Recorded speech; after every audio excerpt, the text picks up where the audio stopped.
పాదరించి నిన్ను స్తుతింతును నీకు రావుదేవు తృప్తిపరచినావు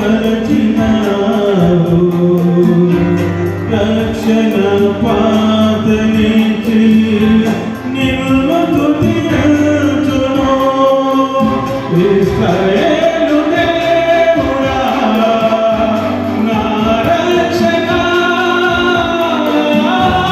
స్తుతింతును నీ నామము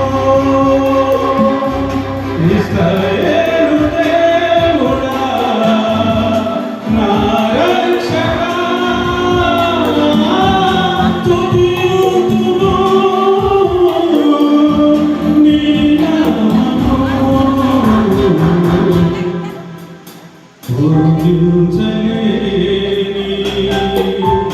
మేలులతో నింపినావు నా యేసయ్యా నీకు నా వందనం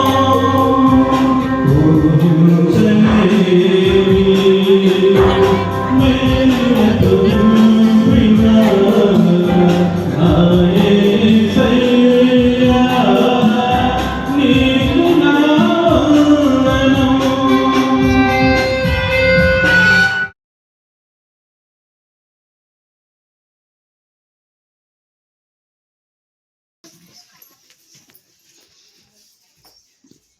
చేయమ్మా.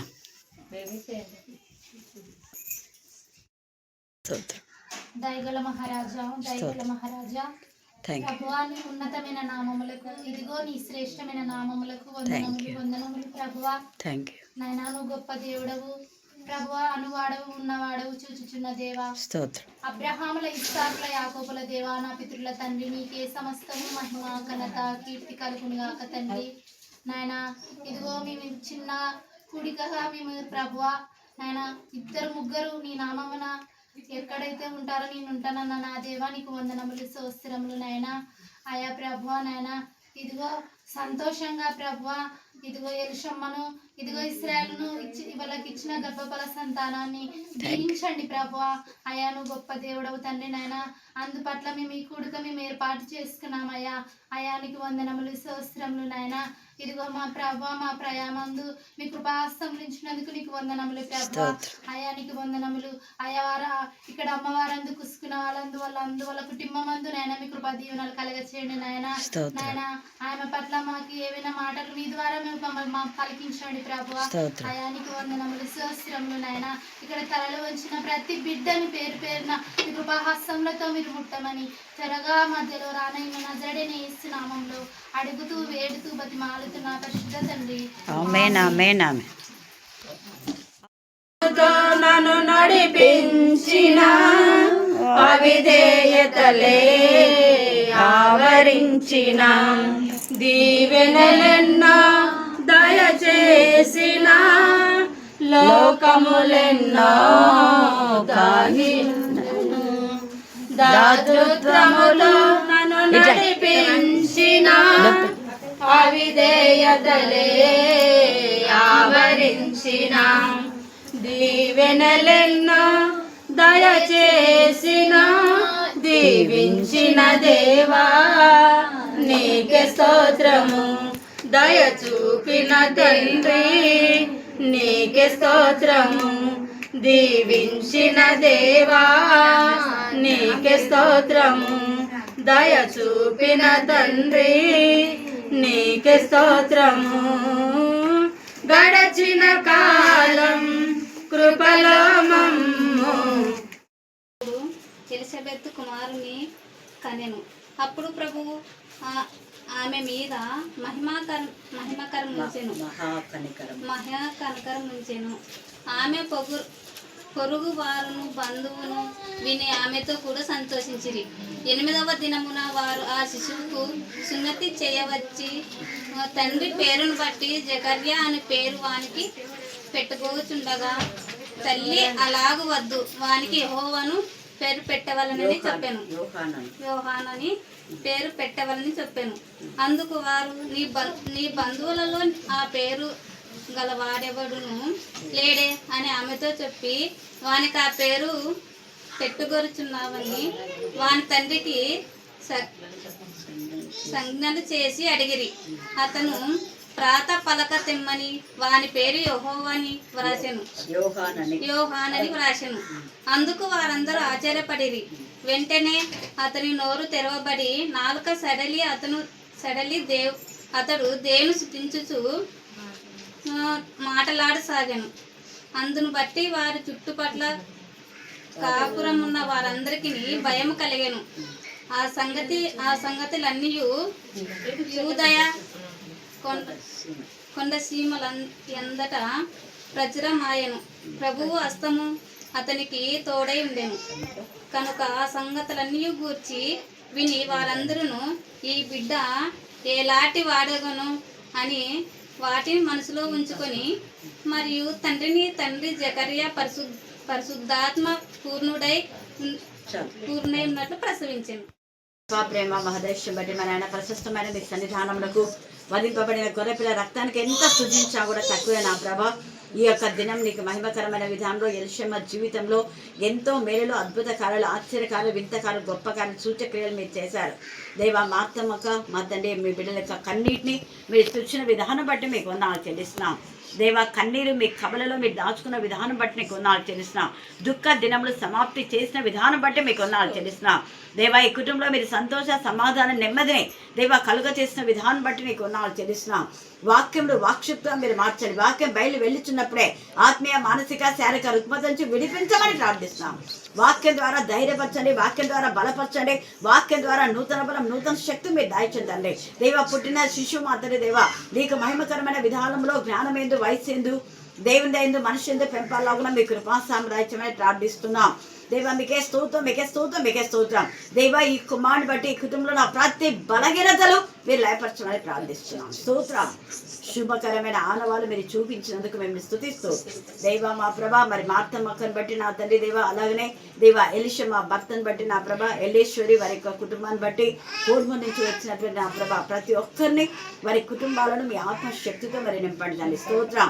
మరి ఇక్కడ ఇప్పుడు ప్రార్థనలో ఏకీభించిన బిడ్డలు నా తండ్రి బేబీని, మా తండ్రి సుజాత సహకరించిన బిడ్డలు బట్టి నా ప్రభా, అలాగే ఏంజల్ బట్టి నా ప్రభా నీకు వందనాలు చెల్లిస్తున్నాం. ముత్యాలమ్మని బట్టి నా ప్రభా, రాజు వాళ్ళ యొక్క తల్లిని నా తండ్రి వారి కుటుంబీకులను బట్టి దేవా నా ప్రభ, ఆనంద్ నా తండ్రి వారి కుటుంబాన్ని బట్టి నా ప్రభ నా తండ్రి, ఏక చుట్టుపక్కల ఉన్నటువంటి సలూమిని వారి కుటుంబాన్ని బట్టి నా ప్రభ, ఏ కుటుంబం అయితే సునందని బట్టి సునంద కుటుంబాన్ని కూడా మీ కరుణాపీఠంలో ఎత్తివా. ప్రతి కుటుంబము ఈ ప్రార్థన ద్వారా ఆశీర్వదించబడలాగున ప్రతి ఒక్కరికి నెమ్మది సమాధానం దయచేసి కోడుమూరికి వెళ్ళే వాళ్ళు క్షేమంగా తిరిగి వారి ప్రాంతం వెళ్ళడానికి మార్గం సాధన చేయమని మమ్మును మా ఆత్మను మీ చేతులకే సమర్పిస్తున్నా చేసిన ప్రార్థిస్తున్నాం తండ్రి. ఆమేన్, ఆమేన్. మరి ఈ సమయమందు ఆహ్వానించిన మార్తమ్మ కుటుంబీకులకు, వాళ్ళ బంధువులకు, రక్త సంబంధికులకు, అలాగనే కోడ్మూరు నుంచి వచ్చినటువంటి మరి ఎలిషమ్మ వాళ్ళ యొక్క అత్తగారులకు, మరి వాళ్ళ పిన్ని ఇంకెవరెవరో ఉన్నారు అందరికీ ప్రభు నామమున మా కరుణాపీఠం తరపున మీకు అందరికీ వందనాలు చెల్లిస్తున్నాము. నిజంగా ఎంత సంతోషం అంటే ఈ పాప ఎట్లా ఏడ్చిందంటే వాళ్ళ అమ్మ ఇద్దరు తల్లి కూతుళ్ళు ఏడుపు కానే కలదు. అప్పటికప్పుడు వెంటనే నేను అన్నా, నువ్వు ఇంత ఏడుస్తున్నావు, దేవుడు రోషం గల దేవుడు, నువ్వు కరుణాపీఠంలోకి వచ్చి ఏడ్చినావు కాబట్టి త్వరగా సంవత్సరం లోపలనే దేవుడు నువ్వు అడిగిన దానికంటే ఎక్కువనే చేస్తాడని చెప్పిన. అంటే అడగడం అంటే ఒకవేళ బిడ్డ కావాలనుకోవచ్చు, బిడ్డ కంటే కొడుకు పుట్టిన సంతోషమే కదా, వాళ్ళ అత్తకి ఎంత సంతోషం అవుతుందో. అలాగా దేవుడు ఇక్కడ కూడా ఎలిజబెత్ రోజు నేను ఎందుకు ఈ టాపిక్ తీసుకున్నా అంటే, ఈ జకరియా ఎలిజబెత్ వాళ్ళు తమ క్రమం చొప్పున రెగ్యులర్గా దేవుని గణపరిచేవాళ్ళు. ఇప్పుడు మా కరుణాపీఠంలో రెగ్యులర్గా ప్రతిరోజు ఎన్ని పనులు ఉన్నాయి బాగలేకున్నా కూడా అక్క వస్తుంది, మార్తమ్మక్క. అంటే మనం దేవుని సన్నిధిలో ఎల్లప్పుడూ క్రమంగా ఉంటే మన దుఃఖ దినమును వెంటనే సమాప్తి చేసి సంతోని కలగజేస్తాడు. వీళ్ళు మానక వృద్ధులైనారు, వీళ్ళు అసలు వృద్ధాప్యంలో కూడా వాళ్ళు దేవుని సేవ చేయడం వాళ్ళు మర్చిపోలే. అందుకని దేవుడు కూడా కనికరంగా తండ్రి కదా, తన యందు భయభక్తి గల బిడ్డలు ఎప్పుడు చెయ్యి విడవారు. వీళ్ళు మాకు కొడుకు కావాలని వీళ్ళు అడగలే, కానీ వీళ్ళ పని వీళ్ళు దేవుడి పని చేస్తున్నారు. ఈ యొక్క దేవుని సన్నిధిలోకి వచ్చి జకర్యా ప్రార్థన చేసి ధూపం చేసి దేవునికి మొరపెట్టుకుని ఉంటాడు. ఏమని అంటే, దేవా నేను యాజకునిగా చేస్తున్నా, నువ్వు వాక్యంలో చెప్పావు కదా నీ ప్రియ కుమారుని పంపిస్తానని, వాగ్దానాలు ఉన్నాయి కదా, ఏషియాలో మరి తర్వాత మీకాలో ఇవన్నీ ఉన్నాయి, ఈ వాగ్దానాలు ఉన్నాయి కదా, మరి ఎప్పుడు నెరవేరుస్తారు దేవా? వాళ్ళకంటే ముందుగా ఒక దూతను కూడా పంపిస్తానన్నావు. ఆయన నాకు కొడుకు కావాలని చేయలే ఆయన. దేవా నీ వాక్యం నెరవేర్చు అక్క అదంటది. మేము ఇంత దేవుల్లో ఉన్నప్పుడు దేవా నీవే మమ్మల్ని కనికరించు, నీకే మేము ప్రతిదీ అప్పగిస్తున్నాం అంటది అక్క. ఎట్లే ఈ చుట్టుపక్కల ఎంత దుష్ట శక్తులు ఏం చేసినా కూడా దేవా నీకే అప్పగిస్తున్న సమస్య అంటది. అప్పుడు ఎప్పుడైతే మనం దేవునికి అప్పగిస్తామో మనం అడిగిన దానికంటే ఎక్కువ ఇస్తాడు. అసలు జకర్యా నాకు కొడుకు పుట్టాలనే మాటనే లేదు, కానీ దేవుల్లో వాళ్ళ ప్రార్థనలు వాళ్ళు చేసుకుంటుంటే దేవుడే కనికరించి ఆ యొక్క మీకు నేను కుమారుని ఇవ్వబోతున్నాను అంటే ఎంత సంతోషం అవుతుంది, అంత సంతోషం అవుతుంది. ఎలిజబెత్ కూడా అనుకుంటాను, నేను ఈ వృద్ధాప్యంలోనబ్బా నాకు నా నింద తొలగించడానికి, ఇక్కడ చూడండి నింద తొలగించడానికి ఎంత బాగుంది. ఇక్కడ ఎలిజబెత్ కుమారుని కంటది. అప్పుడు ప్రభువు ఆమె మీద మహాకనికరం ఉంచనని ఈ యొక్క ఎలిషమ్మ మీద కూడా మహాకనికరం ఉంచినాడు దేవుడు. కొంచెం కాదు, కొంచెం కనికరం కాదు, మహాకనికరం దేవుడు ఉంచాను. ఆమె పొరుగు వాళ్ళను బంధువులు విని ఆమెతో కూడా ఏం చేసినారు? సంతోషించారు. ఇప్పుడు పొరుగు వాళ్ళు, వీళ్ళంతా పొరుగు వాళ్ళు అంటే పొడి నుంచి వచ్చినారు. ఇక్కడ వాళ్ళు కూడా అందరు ఎంత సంతోషపడినారు. అక్క యొక్క బాధను తొలగించి, ఎన్ని బాధలు అనుభవించిందో అక్క ఇక్కడ, నిజంగా అన్ని బాధలు. అక్కడ కోడ్మూరులో మరి ఎంత బాగా వాళ్ళు పెంచి పెద్ద చేసినారు ఆమె బిడ్డను, కుమార్తెమ్మ కదా. కానీ ఇక్కడ చాలా వేదనలు. అయితే ఆ వేదనలో దేవుడి సంతోషాన్ని ఆమెకి ఇచ్చినటువంటి మరి ఆ యొక్క ఇద్దరు కుమారులు మరి కుమార్తెలో చక్కగా ఉన్నత చదువు చదివించగలిగింది. ఆమె చదువు రాకపోయినా తన యొక్క చిన్న కుమారుని కానివ్వండి మరి పాపను కానివ్వండి ఉన్నత చదువులో వీళ్ళని కూలికి పంపించాలి. ఆమె మంచిగా తన యొక్క కష్టార్జితమును పిల్లలు చదవాలండి. చాలా మంది తల్లిదండ్రులు మోటార్లు ఉంటారు, పిల్లలు కూడా మోటార్ ఉంటారు. రౌడీ మోటార్లా పక్క పెట్టేసి భయంకర రౌడీలాగా తయారవుతున్నారు. కానీ నిజంగా ఈమె పిల్లల్ని ఎవ్వరూ ఒక్క మాట పాయింట్ అవుట్ చేయరు. ఎలిషమ్మ అంటే నేను ఎలిషమ్మ అంటే నేను ఆమెను, మిగతా వాళ్ళతో మంజులు అంటారు. నేను ఇప్పుడు శాంతి నాతో పాటు ఆటలు వచ్చింది, వాళ్ళ ఇంట్లో ఫంక్షన్ ఉందమ్మా నేను తొందరగా పోవాలంటే ఎలిషమ్మ ఎవరా కండి మంజుల గిడ్డమ్మకు బిడ్డ చూడు, మేము ఆమెను మారుతామంటాం, ఇప్పుడు నేను గిడ్డమ్మను ఈమెను ఎలిషమ్మ అంటారు. అంటే అవును ఆ మంచి కొడుకు నాకు చాలా సంతోషపడింది. విన్న వారందరికీ సంతోషమే. ఇక్కడ కూడా ఎంత చక్కగా చెప్తున్నాడు, మహాకనికరం ఉంచినాడు దేవుడని అందరూ విని ఆమెతో కూడా సంతోషించిరి. 8వ దినమున వారు శిష్యునకు సున్నతి చేయవచ్చి, అంటే సున్నతి అంటే దేవునికి ప్రత్యేకించి ప్రతిశుద్ధీకరణ చేసే దినం.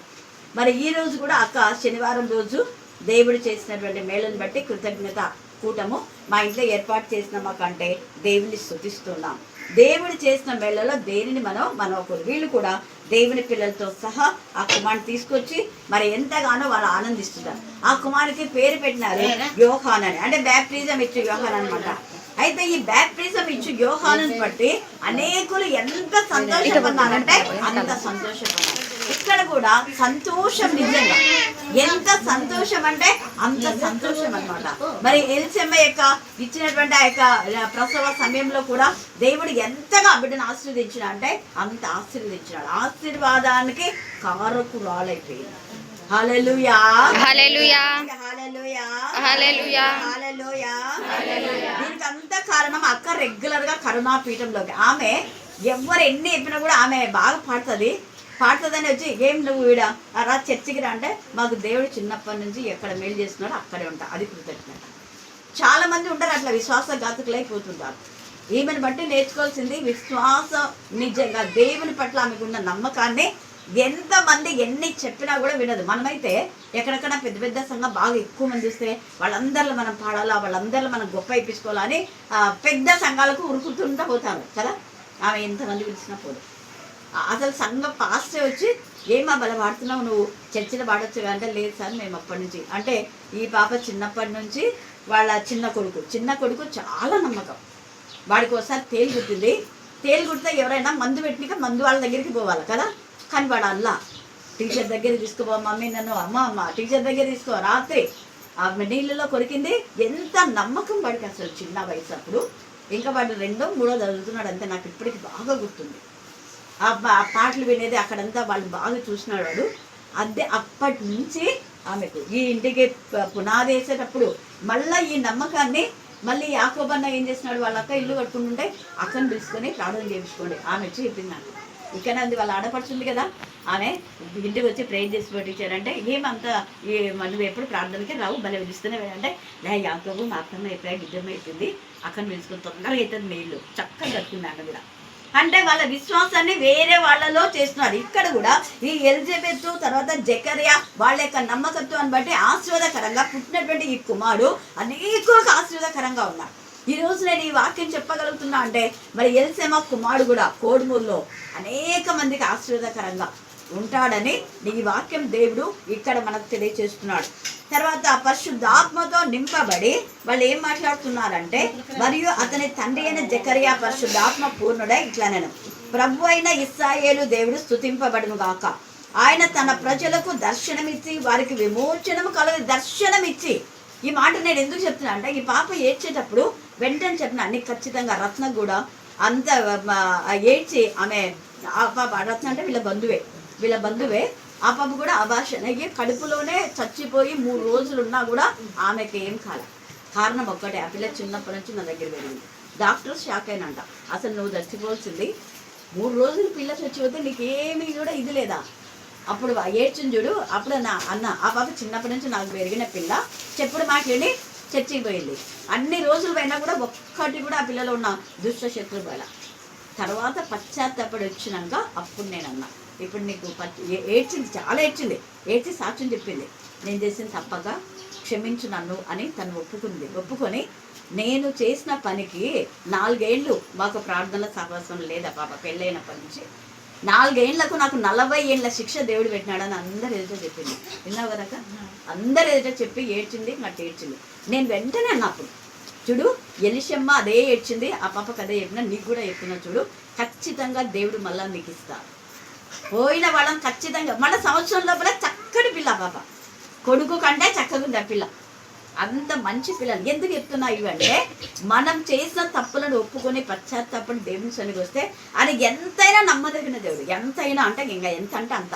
ఇక్కడ వీళ్ళు కూడా అందుకే అంటున్నాడు ఇశ్రాయేలు ఇక్కడ వాళ్ళ నాన్న జకరియా పరిశుద్ధాత్మతో నింపబడి ఈ మాట దర్శనమిచ్చి వారికి విమోచనం కలుగ చేసెను.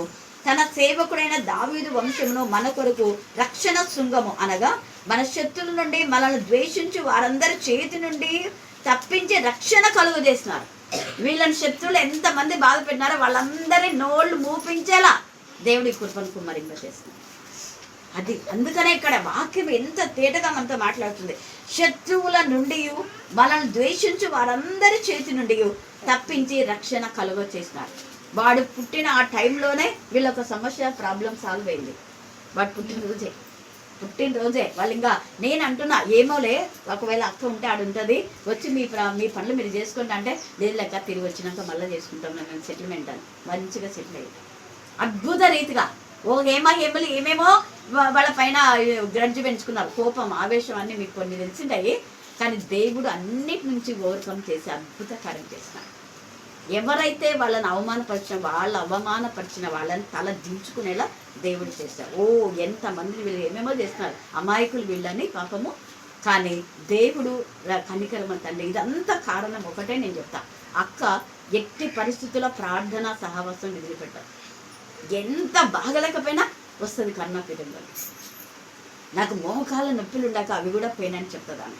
అందుకే నేను మీకు చెప్పేది ఒకటే, దేవుని యందు భయభక్తి కలిగి వాక్యం ప్రార్థనలో ఉండండి. మీ ప్రతి అక్కర అవసరం దేవుడు తీరుస్తాడు. చేసిన మేలను ఎప్పుడు మర్చిపోవు. దేవుని దగ్గర లెక్క చెప్పాలి మనం, అక్కడ ఉంటుంది లెక్కలు. తర్వాత చూడండి, దీనిని గూర్చి ఆయన ఆది నుండి తన పరిశుద్ధ ప్రవక్తల నోట పలికించాను. దేవుని పిల్లలతో పలికించింది ఖచ్చితంగా నెరవేర్తారు. ఇప్పుడు కొంతమంది తప్పు చేస్తే నేను ఓపెన్గా మాట్లాడతా వాళ్ళ ఎదుట, మీరు చేసే తప్పును సరిదిద్దుకోండి దేవుడు మిమ్మల్ని ఆశీర్వదిస్తాడు అంటే వాళ్ళు ఏం చేస్తారు, తప్పును సరిదిద్దుకోండి దేవుడు ఆశీర్వదిస్తాడు అంటే అది శాపమా హెచ్చరికనా మీరే చెప్పాలి. హెచ్చరిక. God bless you. బంగారు తల్లి ఎంత అయిపోయింది కదా, ఈ గుడులలో కాదు అందరు కాదు కొందరికి. అక్క శాపం ఇస్తుంది మాకు అంట, నువ్వు శాపం అంటే శాపం అవుతుంది అవునా కదా, మన నోటి నుంచి ఏది మాట్లాడితే అది. నేనేం చెప్తున్నా, మీ పరిస్థితి పద్ధతులు సరి చేసుకుంటే దేవుడు ఆశీర్వదిస్తాడు. మీ పద్ధతులు సరి చేసుకోకపోతే దేవుడి నుంచి ఏమొస్తుంది, శాపమే, ఉగ్రతనే. ఆ పైగా నువ్వు హెచ్చరికను తీసుకొని సరి చేసుకుంటే దేవుడు బాగా చేస్తాడు. హెచ్చరికను నువ్వు శాపం అంటే శాపమే. ఎందుకంటే నువ్వు ఏం నమ్ముతున్నావో అదే. ఈమె నమ్మింది నా బిడ్డకు ఎప్పుడైనా దేవుడు ఉద్యోగం ఇస్తాడు. ఆమెకు తెలుసు ఎక్కువ అల్లుని కోసమే చేపిస్తుంది బిడ్డ కంటే ఎక్కువ. నా అల్లునికి ఉద్యోగం రావాలా, నా అల్లునికి ఉద్యోగం రావాలా, బిడ్డ కంటే ఎక్కువ అల్లుని గురించే చేపిస్తుంటారు. ఆమె ఏమక బిడ్డకు వద్దా ఉద్యోగం అన్నా, ఉద్యోగం వద్దా బిడ్డకంటే కావాలక అందరు పిల్లలు. దేవునికి స్తోత్రం. ఆమె ప్రార్థనే దేవుడు విన్నాడు, ఖచ్చితంగా ఇస్తాడు దేవుడు. అందుకని ఇక్కడ ఈ మాట, ఆయన మన పితరులను కరుణించుటకును తన పరిశుద్ధ నిబంధనను అనగా తన తండ్రి అయిన అబ్రహాముతో తాను చేసిన ప్రమాణమును జ్ఞాపకం చేసుకున్నారు. అబ్రహాము అంటే పితరుడు, అంటే వీళ్ళ తల్లికి దేవుడు ఇచ్చినటువంటి వాగ్దానమును దేవుడు నెరవేర్చినాడు. ఇక్కడ పితరులు అంటే మీ తల్లిదండ్రులు కూడా దేవుని యందు భయభక్తి గల ఉంటే దేవుడు ఖచ్చితంగా ఆశీర్వదిస్తాడు. మరి ఎల్షమ్మ వాళ్ళ అత్త గురించి చాలా ఆడపడుచులు ఎంత ప్రేమిస్తారని తను మంచి సాక్ష్యం చెప్పింది వాళ్ళ అత్తగారి ఇంటి వారి గురించి. కారణం ఒక్కటే, ఆమె మంచిది కాబట్టి దేవుడు మంచి కుటుంబానికి ఇచ్చాడు. ప్రేమించే భర్త, మళ్ళీ కూతురులాగా చూసుకునేటువంటి అత్త, ఆడపడుచు. ఇంకా ఎల్లేశ్వరి గురించి చెప్పని అవసరం లేదు, ఆమె ప్రేమ అమితమైంది. నా దగ్గర కొన్ని రోజులు ఉంది కాబట్టి నాకు బాగా తెలుసు ఎల్లేశ్వరి గురించి. ఇంత మంచి కుటుంబంలో దేవుడు మనల్ని ఖచ్చితంగా ఆశీర్వదిస్తాడు. మనము శత్రువుల చేతి నుండి విడిపింపబడి మన జీవిత కాలమంతయు నిర్భయమై ఆయన సన్నిధిని పరిశుద్ధంగాను నీతిగాను ఆయనను సేవింపను. అదే ఈరోజు ఎలిషమ్మతో, మరి ఎలిషమ్మ కుటుంబీకులతో, భర్తతో అందరితో మాట్లాడుతున్నాడు. మీ శత్రువుల చేతి నుంచి దేవుడు మిమ్మల్ని విడిపించు, అపవాది నుంచి దేవుడు విడిపించి మరి ఎంతగా కృపను అనుగ్రహించినాడు ఆయన. అందుకే ఇప్పుడు ఈ శిశువు ఎలాగుంటాడు అంటే చూడండి ఎంత చక్కగా, ఆయన మార్గంలో సిద్ధపరచుటకై నీ ప్రభునకు ముందుగా నడుతువు, మన పాదంలో సమాధాన మార్గంలో నడిపించే సమాధానం. నిజంగా వాడు పుట్టిన తర్వాత అన్నీ సమాప్తమైతే సమాధానం వచ్చింది అవునా కదా. సమాధానం వీళ్ళకి సమాధానం వచ్చిందని శత్రుకు ఇంకా ముఖమంతా నల్లగైపోయి ఇంకంతేనమాట. అంతే కదా సైతాను, ఇంకంతే వాడి ముఖం నల్లగానే లేదు మనం. ఎందుకంటే దేవుడు మన పిల్లలకు చేసిన మేళను బట్టి దేవుని మనం స్తుతించాలి. అందుకే అంటున్నాడు ఇక్కడ, చీకటిలోను మరణఛాయలను కూర్చుంటూ వారికి వెలిగించుటకై ఆయన మహావాత్సల్యతను బట్టి పైనుండి ఆయన మనకు అరుణోదయ దర్శనం అనుగ్రహించాడు. పైనుండి దీవెనలతో దేవుడు నింపినాడు. అసలు చాలా మంది అన్నారు నన్ను, నేను చాలా మంది అసలు పెళ్ళిళ్ళకి పోను, ఈ ఫంక్షన్స్ అంటే చాలా లేటు. ఈరోజు సొంత మా మేనత మన్మడిది ఉంది, అందరూ పెద్ద పెద్ద వాళ్ళు వచ్చినారు, అంతా ఆఫీసర్స్ అంతా. నేను వెళ్తూ ఉంటే ఏందమ్మా నువ్వు ఉండకుండా వెళ్ళిపోతున్నావు అంటే, ప్రేయర్ మాత్రం చేసినా కదా, ప్రార్థన అవసరం. పెళ్లి కొడుకు పెళ్లి కూతురు ప్రార్థన చేసినాను, ఇంకా మీ పనులు మీరు చేసుకోండి, నాకు అక్కడ వాక్యం ఉంది అని వస్తుంటే ఎంత వాళ్ళు అన్నారు చూడు. మళ్ళీ సరోజని ఇక్కడ వాక్యం చెప్పింది కదా, ఆమె అనింది ఆమెకు హంగులు ఆర్భాటాలు అవసరంలే, దేవుని వాక్యం ముఖ్యం. అక్కడ ఎంత పేదవాళ్ళైనా ఎవరైనా ఆడ వాక్యం అంటే అడిగిపోతుంది. ఈడ బాగా హంగామా ఉంది కదా అని ఈడ ఉండదు అని చెప్పినారు. కరెక్ట్ టైంకి నేను ఇక్కడికి వచ్చిన, ఇంకా మీరు రాలే, ముందుగానే వచ్చేసిన. దేవునికి స్తోత్రం. హల్లెలూయా హల్లెలూయా హల్లెలూయా. అక్కడ వాళ్ళ ఆశ నెరవేరింది, ఈమె ఆశ ఇంకొక ఆశ నెరవేర్చాల. ఇంకో రిట్రీట్ ఉంది, అక్కడ వచ్చి ప్రేయర్ చేయమన్నారు, ప్రార్థన చర్చి, కానీ పోలేకపోయినాను. అక్కడికి పోతే మళ్ళీ నాకు ఇక్కడ టైం మిస్ అవుతుంది. ఎందుకు నేను చెప్తున్నా అంటే దేవునికి అందరూ సమానమే, పేదవాళ్ళని ధనికులని లేదు. నేను అదే చెప్తాను, ధనికులది ఉంది ఈరోజు వాక్యం అని ఇడిచిపెట్టి అడిగిపోను నేను. ఇది ముఖ్యం నాకు ఇక్కడ, ఎందుకంటే ఆమె రెగ్యులర్గా వస్తుంది. నేను అదే అంట, మీరు రెగ్యులర్గా రారు, మీరు బంధువులే కానీ కర్మాపీఠంలోకి రెగ్యులర్ రారు, ఎప్పుడోసారి వస్తారు మీరు. ఈమె మాకు ఎప్పుడు వస్తుంది, ఇది ముఖ్యం. నేను అంతా అదే అక్కడ నీది ముఖ్యమే నాకు అని, నీది ముఖ్యమే. కాకపోతే వాళ్ళు అదే పనిగా చెప్పినారు కాబట్టి ఎస్టీబీసీ కాలేజ్ ప్రిన్సిపల్ వాళ్ళ పెళ్ళికి పోయినా, ఈమె పెళ్ళికి వచ్చినా మళ్ళీ చూడండి, ఈమె కొడుకు పుట్టినప్పుడు మళ్ళీ దేవుడికి అన్ని ముగ్గురు పిలిచినా కూడా, అంటే ఈమెకి ఎంత విశ్వాసంతో ఈడ్చుకొని వస్తున్నాం. ఆడికి పోతే ఆడికి ఆమె విశ్వాసం ఈడ్చుకొని తెస్తున్నాం. అది ఇక్కడ ఎంత చక్కగా పరిశుద్ధాత్మదేవుడు శిశువు ఎదిగి ఆత్మ యందు బలం కలిగి ఇశ్రాయేలునకు ప్రత్యక్షమగు దినం వరకు దేవుడు అతన్ని మహిమకరంగా వాడుకున్నాడు. అరుణోదయం అంటే వెలుగు. మరి కుమారుడి మీ ఇంటికి వెలుగుగా దేవుడు చేశాడు, రెండు కుటుంబీకులకు. మరి ఆ కుమారుడు జ్ఞానమేందు వయసు ఎందు దేవుని ఎందు మనుషులందు పెంపాలు గాక. దేవుడు ఈ లేఖన భాగం దీవించి ఆశీర్వదించు గాక. ఆమేన్ ఆమేన్. ప్రేమగల మా ప్రభ, మహిమగల మా నాన్న, ఈ మధ్యాహ్న కాల సమయం నా ప్రభ, మేము చిన్న మందగా చేరినాను నేను గడపరచుటకు, నీ వాక్యం వింటకు, నీ యొక్క వాళ్ళ జీవవాక్కును మా తండ్రి వింటదిచ్చిన నీకు మాత్రం నీకే స్తోత్రం స్తోత్రం స్తోత్రం ప్రభా. ఏది చిత్తాన్ని ప్రకారము దాని ద్వారా మీరు నడిపించగల సమర్థుడవు దేవా నీకే స్తోత్రం ప్రభా. ఎన్ని ఆటంకులైనా మీరు సమస్తము సమకూర్చి నడిపించగల సర్వశక్తిమంతురానికి దేవుడు అవుతాడు. నీకు స్తోత్రం ప్రభా. మా రక్షణకర్త అయిన దేవానికి నీకే వందనంలో స్తుతులు స్తోత్రం చెల్లించుకొచ్చినాం నాయన. మా ఆశ్రయదుర్గమైన దేవా నీ పాదములకు స్తోత్రం స్తోత్రం ప్రభా. మా నిరీక్షణకు ఆధారమగు దేవా నీకే వందనాలు ప్రభా. నీకే స్తోత్రం ప్రభా. ఎన్నో ఆటపోట్లు వచ్చినప్పటికీ నేను నా తండ్రి విశ్వాసం కలిగి నెమ్మది కలిగి విశ్వాసం నుంచి మేము చెదిరిపోకనైనా నిన్ను నమ్ముకొని నైనా నీ యొక్క కరుణాపీఠంలోనైతే నీ యొక్క పాదంలో చింత మేము పడి ఉంచుండగా మీరే నీ రెక్కల చాటు మేము దాచుకొని నా ప్రభు ఎంతవరకు నడిపించారు ప్రభు. నీకే స్తోత్రం ప్రభా. దుఃఖంలో తీసివేసిన ఆ ప్రభనైనా సంతోషం కూడా మీరు ధరింపజేయగల సర్వశక్తి మంత్రవయ్యా నీకు వందనాలు ప్రభా. నీకే స్తోత్రం స్తోత్రం ప్రభా. అడుగు వాటికంటేను నాయన ఊహించి వాటికంటేను నాయన అత్యధికమైన ఈవులను ఇవ్వగల శక్తి మంత్రవయ్యా నీకే స్తోత్రం స్తోత్రం నా తండ్రి. మా జీవితాల ద్వారా నా తండ్రి నీక క్రియల ద్వారా నా తండ్రి నీ నామమును మహిమపరచబడటానికి నీకు దయచేయడయ్యా. సాతాను ప్రతి వ్యక్తులను దూరపరచండి నాయన నీకు వందనాలు ప్రభా. మేము విశ్వాసంలో నమ్మకంలో నా తండ్రి మేము ఫలిస్తుండగా సాతాను వాడు ఎన్నో ఆటుపోటులు వచ్చినప్పుడు నాన్న దాని నుంచి మేము తొలగిపోకనైనా మరి పౌలైతే నా తండ్రి నీ ఎందుకు తొలగిపోకుండా నా తండ్రి విశ్వాసంతో నా తండ్రి కడవరకునైనా పరుగు పందెంలో ఓపికతో పరిగెత్తాడు దేవా. అలాంటి విశ్వాసం మాకు దయచేయడయ్యా నీకే స్తోత్రం ప్రభా. మేము నలిగిపోకుండా నాయన నీ రెక్కల చాటున నా తండ్రి మేము ఫలించటకు నీకు దయచేయండి నాయన. ఈ లోకంలో ఎన్నో రీతులుగా నాయన కష్టంలో వచ్చినప్పటికీ నేను వాటన్నిటి నుంచి నీవు తొలగించి మాకు సమస్తము సమకూర్చి చేయగల నీ దేవుడవయ్యా నీకు వందనాలు ప్రభా. మరి ఒక బిడ్డ పోతే నా ప్రభా మరి నీ చిత్తం నా తండ్రి నాయన నీ చిత్తం మరిలా నా తండ్రి మీరు యొక్క ప్రభా దేవుని దయతో మనుషులందరూ పెంపాలని ప్రభా నా తండ్రి. దేవా ఈ యొక్క కుటుంబంలో మా తండ్రి అంధకార చేసి ఉంది విడుదల చేసి అరుణోదయ గర్భం నుంచి నా ప్రభా వెలుగుమయంగా ఈ కుమారుని సంతోషం కలుగజేస్తున్నారు. ఈ కుమారుని బట్టి నా ప్రభా ప్రతి సమస్యను మీరు ప్రాబ్లం సాల్వ్ చేస్తున్నారు ప్రభా. దేవా అనేకులకు ఆనందకరంగా నా తండ్రి శుభకరమైన ఆనవాళ్ళు మీరు చూపించినందుకు ఎంత స్తుతించినా కూడా తక్కువేనైనా. మీకే స్తోత్రం మీకే స్తోత్రం మీకే స్తోత్రం మీకే స్తోత్రం. మరి యెషమా ఈ బిడ్డ నా తండ్రి గర్భంలో ఉన్నప్పటి నుంచి వీడు ఎన్నో వాక్యాలు విని నా ప్రభా నా తండ్రి నీ ఎందుకు బలపడినందుకు నేను స్తుతిస్తున్నాను. నీ వాక్యంతో నింపి జ్ఞానాత్మతో నింపండి ప్రభా. దేవా ఈ యొక్క మధ్యని మోక్ష జ్ఞానం మీ యొక్క నా ప్రభ నా తండ్రి బలమైన చేతులకు అప్పగిస్తూ నీ మెండైన దీవెనలు పరలోకపు దీవెనలు ప్రజల ఆశీర్వాదాలు ఎండుగా ప్రోక్షించమని యేసు నామమున ప్రార్థిస్తున్నాం. ఆమేన్ ఆమేన్.